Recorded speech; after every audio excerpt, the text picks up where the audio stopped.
Hi and welcome to my channel. We're on to the month of May now, and for Aries rising, the first of the zodiac signs. So this is the month ahead if you haven't already seen these videos. So I check in through the cards to see what sort of energies you'll be working with. Now I'll just quickly say before I jump in with the cards that in the description box there'll be the link to the month ahead video that's not a card reading, that actually talks about the astrology overall and how we can work with that. It dovetails the card readings. It shows the charts. It doesn't show cards. It shows the charts. So the link to that will be in the description box. So I think that's about it. So we'll jump into the cards and see what came through for you guys for Aries risers. So let's just jump straight in. Waxing crescent moon. Okay, so this is after the new moon, and that's a 3-day window. Okay, so the new moon's near the end of May. It'll be in Sidereal Taurus, which is your second house, because you've got a natural natal, what's known as a natural natal. So the actual house energy will be the same as what sign is covering your house, because you happen to have Aries rising. So it'll be in second house for you, the new moon in Taurus. So this is good energy because it's the first 3 days after from the new moon, the first 3 days. Over here, the new moon I think is on the 27th. Some places it'll be the 26th. So if we go from like the 26th to the 31st, around about that time frame we'll be looking at, to keep in mind. But in any case, that's a good start because it's, about bringing in the new. Venus. Wow. Okay. Love, money, values. Well, this is looking good for you guys. Okay, now we've got full moon. We've got the same thing, only it's opposite. 3-day window. Okay, so new moon came in first though. So I think that this is, like I always say with the full moon energy, that doesn't have to always necessarily be about releasing what's, hurt, pain, things that have upset you and all that sort of thing. It's not always having to be about that. It could be, but I often say as well, it's when we can use that time to make tweaks and changes to things. And what I'm getting here, since the new moon card came up first, you know how I've probably said this in one of the videos for you before anyway, but you know how when you bring in something new, or you start up something new, there's always this time frame where you've got to adjust to things and make adjustments. And this is tweaks and changes, making adjustments after bringing in something new, to get used to it and to work around, find your feet with it, kind of thing. Okay. Well, Saturn. Okay. So a bit of Saturn's seriousness, likes to be slow and methodical, but Saturn also likes long-term, long-term planning and structure. So sort of, because making the tweaks and changes from whatever you brought in that's new, whatever you value or who you value. We don't really have any signs yet to show what this might sort of cover, whether it's finance or romance or something like, or business, or or things you value, or self-worth even, working on self-worth, because we are looking at the second house for you, which is things you value, the Taurus house, things you value, including your self-worth. Saturn likes structure and long-term planning, so I think that's got something to do with the tweaks and changes that you'll be making. And another one, waning crescent now. So this is before the new moon. This is the balsamic phase. And it's funny that they've all come sort of backwards kind of thing. Because like this comes before that. And then that. Run with me anyway. I in my mind I know what I mean, but yeah. Anyway, so this is making sense to me in that you're bringing in the new of whatever it is. You're making your tweaks and changes for long-term success. Success, you know, Venus, values, valuables, whatever. And then comes the healing from whatever this new situation is. Pallas Athena, weighing up the pros and cons, the warrior goddess. This is an asteroid.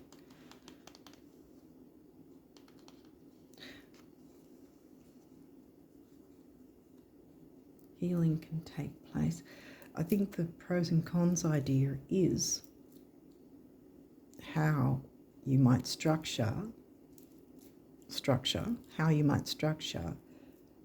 implementing change to whatever this new thing coming in is, weighing up the pros and cons about which way would be best.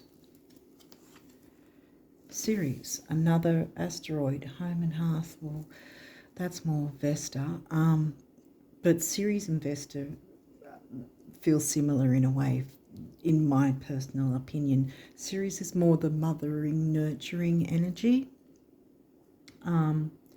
So there's and that comes in with the balsamic healing phase as well, of the moon phase before it hits the new moon. Now this could also, I don't know that we're far enough ahead to tie it into, no, because that would mean near the end of the following month, the new moon. So no, this is this month's new moon, yeah. Sorry, I was thinking out loud. Yeah, so your rising sign, ascendant sign,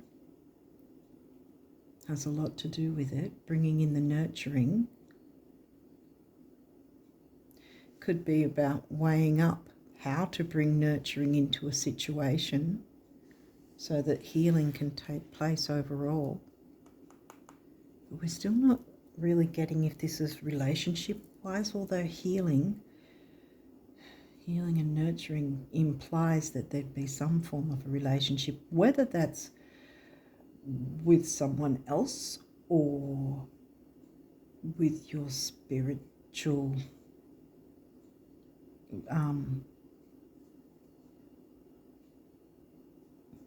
belief system, or indeed bringing in that nurturing for yourself, self-healing.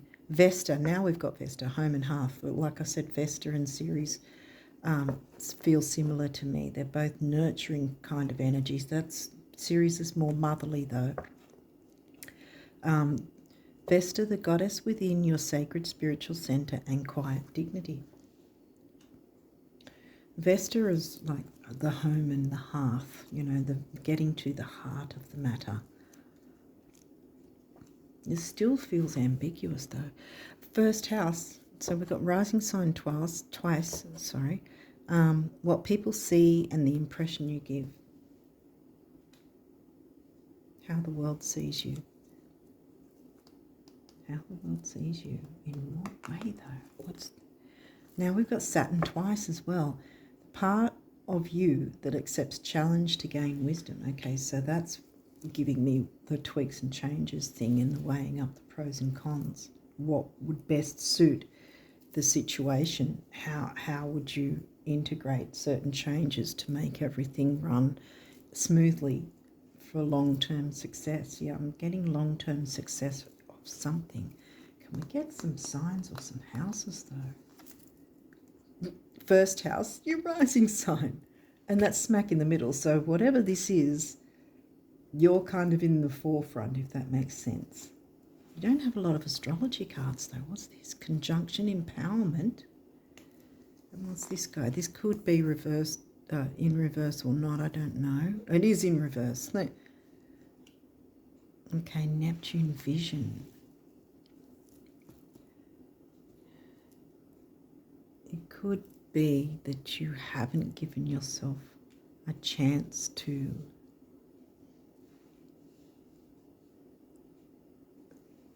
have your vision, like to realize your vision, I guess. Yeah, see, this is first house 3 times. This is about you, what and who you value, including your own self-worth. Have you dropped a vision you had of something, you know, an ideal,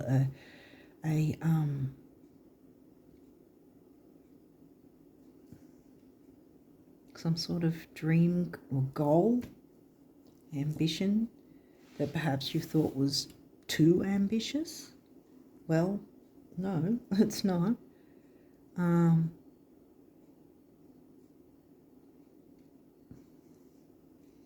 I was getting, as well, as soon as I saw this in reverse though, I was getting a more internal thing.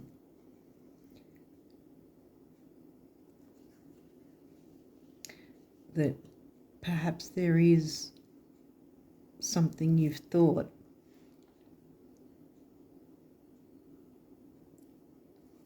of doing, or, you know, you've imagined how it would be, but you've sort of put it aside.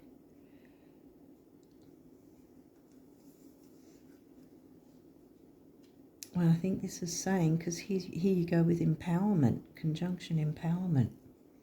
This might be also why there hasn't been any particular signs or houses other than your rising sign. Because this is about you getting empowered, empowering yourself. Weighing up the pros and cons. Either something will be coming through around that time, or the vision that you've held back, you should make a move on, and then you can make some changes to maneuver it successfully so it can be a long-term structured, properly structured thing without being boring structure, you know. Capricorn and Virgo, I've got a lot of Virgo in my chart, I can say. You know, details, you know, but it's not about that. So there's structure to working out how this can flow easily, because remember, Neptune's also the ruling planet of Pisces, which likes to just go with the flow and take things easy. And with the nurturing Vesta and Ceres, you know, there's this easygoing, peaceful, gentle energy,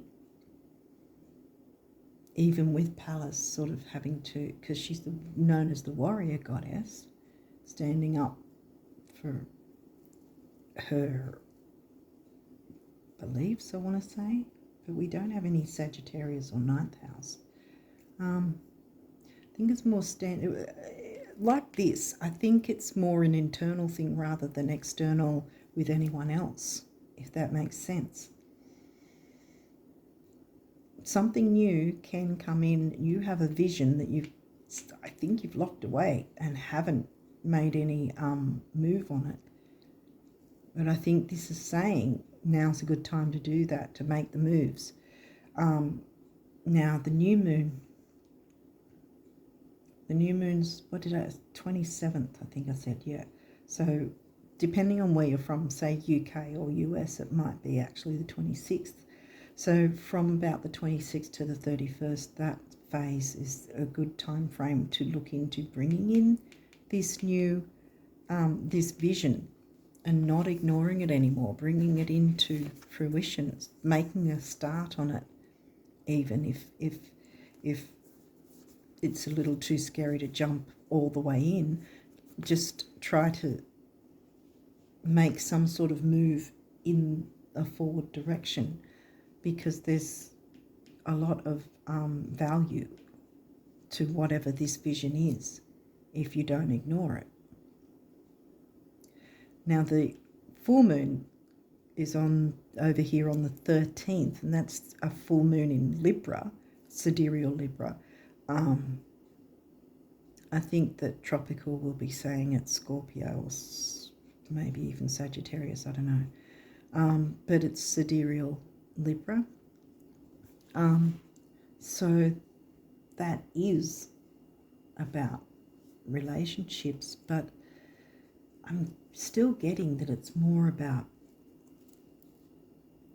your own relationship, because the new moon's in Taurus, you know, and that's what you value, including your own self-worth, who you value.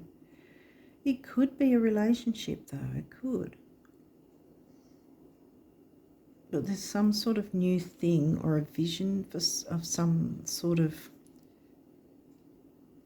valuable information or valuable idea or something or valuable thing that can be brought into this situation. And the full moon's coming first, so maybe the adjustments, weighing up the pros and cons, making adjustments prior to bringing it in. So you already know what the vision might be that you want to bring in to bring value to whatever this is, whether it's an actual relationship or the one you have with yourself.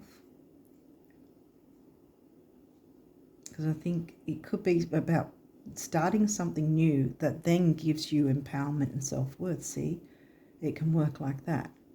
It doesn't always have to be about shadow work or, doing our self-care. I mean, it's always good to keep up our self-care, obviously. But yeah, there's something needing to be brought in that is part of your vision that perhaps you've put aside or been fearful of doing anything about. But one step in the right direction is still one step in the right direction. It's still moving forward. And with Saturn here, slow increments is exactly what's going to make Saturn happy anyway, because Saturn's looking at long term. See, this guy's one brick at a time in the wall.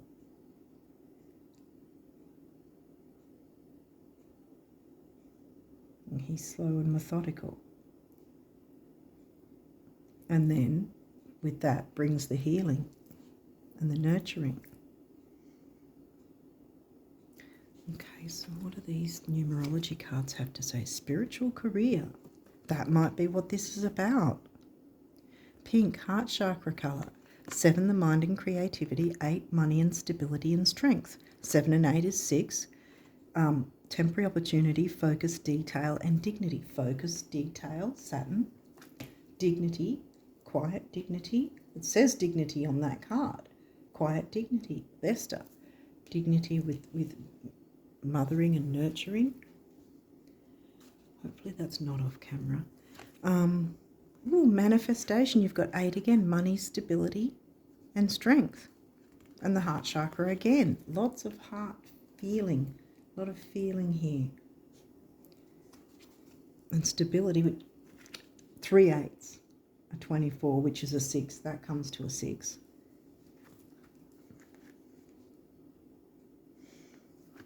Okay, so again, another 8. And then we've got 1, emotional vitality and personal power. It comes to a 9, big beginnings, big endings. We're still feeling the effects. We're still in the doorway, as it were, of the post side of the eclipses. So that's, with the 9 big beginnings and big endings, the eclipses, well, you can't get much bigger than the eclipses.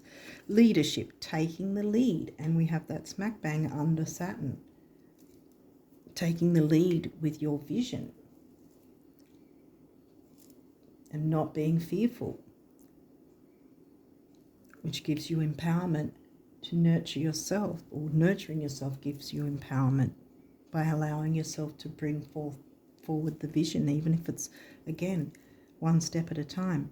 Now, I was guided to also add these together.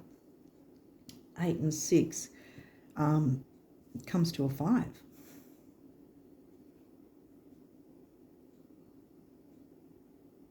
And 5 is freedom and change. Again, with the empowerment. Making the change, bringing your vision to life. Okay, so these are from the universe. These, if you haven't watched these videos before, this deck particularly is made as if the universe is speaking to you, and these are about abundance. So let's jump in and see what they have to say. Here's what I ask folks who aspire to being fabulously rich. Couldn't you just pretend you're a multi-millionaire, right after you're done pretending you're not? It's all pretend, the universe. Yeah, there you go. The fear of bringing something forward. But this is saying, take that leap, take a step forward.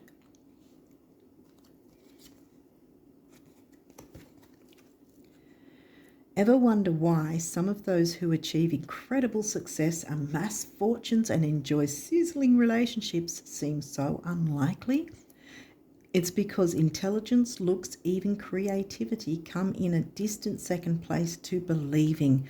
Achievers achieve because they believed they could, and believed they could. Yes, self-worth, empowerment, yes. And followed up with consistent baby steps, and so the heavens and earth were moved. I believe in you, the universe. Yet consistent baby steps, one step at a time, slow, methodical. Saturn will be very happy with you that way. Taking your time, no rush. You don't need to be afraid of the whole. Just start with one increment at a time.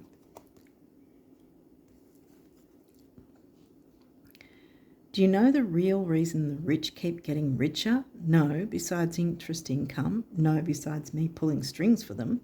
Right, the thoughts they think. Thoughts anyone can think that make those other things happen. Yank, the universe. Yeah, so again, not allowing ourselves to be fearful and holding back from doing something that would really be in our best interest and likely, helping others out as well, as a butterfly kind of effect. Okay, so what's this one? The sun. See the sunflower, sun shining on you. Great big ear-to-ear open-mouth smiles are responsible for far more sizzling romances, salary increases, life extensions and calorie burning than your dentists, doctors and financial planners will ever comprehend. Show us your tonsils, the universe. Yeah.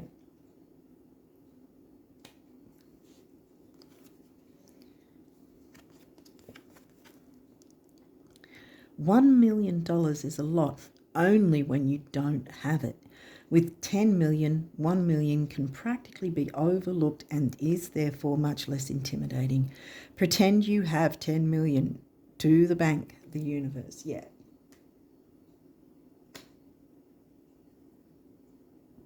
Yeah.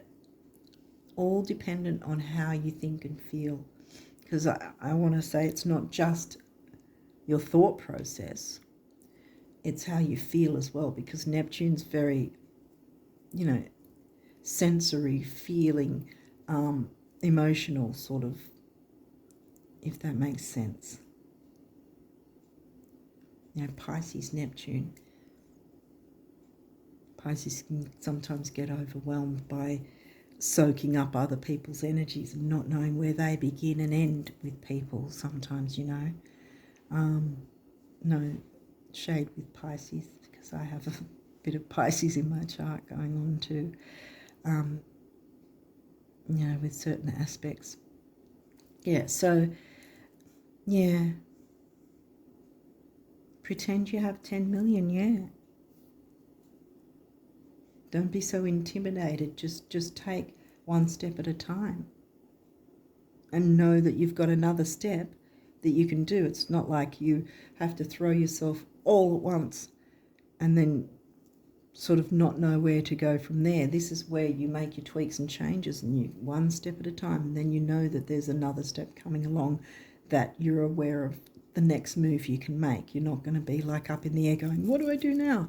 You'll know because you've already got it planned out. You planned it yourself, and you can empower yourself by knowing that, if that makes sense. Okay, you only had one of these, and it says love. Negative thoughts and feelings are sabotaging your pursuit of happiness. We, your angels, are here to help you heal. Allow our healing light to flow through your heart. Consciously infuse each negative thought or feeling with love and light. Feel both your heart and mind aligning to your soul's sacred purpose and unleash your divine potential through the power of love. And I want to add self-love in that sense as well. Yeah, because I think that negativity has been the fear of bringing whatever this is forward. But I think this is saying, yes, it certainly can work. You can be slow and methodical and take one step at a time. You don't have to fear the whole thing all at once. But it's something that you're going to value if you don't already. And it may even be something that brings a lot of value in, because this was talking about money. And, you know, pretend you have 10 million. So it could be, because this is saying to the bank. It might be some sort of vision or idea that you've held back that's bankable, if you want to put it that way. So I think that's a really good thing if you're open to working with the energies here like this. Yeah. So whatever the vision is, don't ignore it. Take a step or two in the direction of bringing that forward, because I think that's going to empower you and perhaps some others who might be involved as well, or at least empower you, if at the very least anyway, to know that you have the power to do this. You absolutely do. Whatever this vision is, it's going to work. It's going to be a good thing. Yeah, so that's all I have for you at the moment, I think. I think we'll leave it there. But yeah, I think that if you get away from the fear, it's going to be a good thing bringing it in and preparing for it to come in. Once it starts coming in and you know the moves and the steps to make to maneuver it into place, so to speak, if you want to put it that way, getting used to whatever this new thing is. But there's going to be a lot of healing. And maybe healing about how you see yourself as well, or how you perceive you're seen by others, you know, because remember the first house is how the world sees you.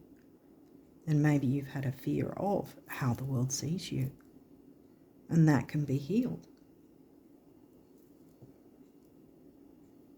when you step forward with your vision one step at a time. Okay, I'm going to leave it there and wish you guys all the best of luck for May and onwards. And until next time, bye for now.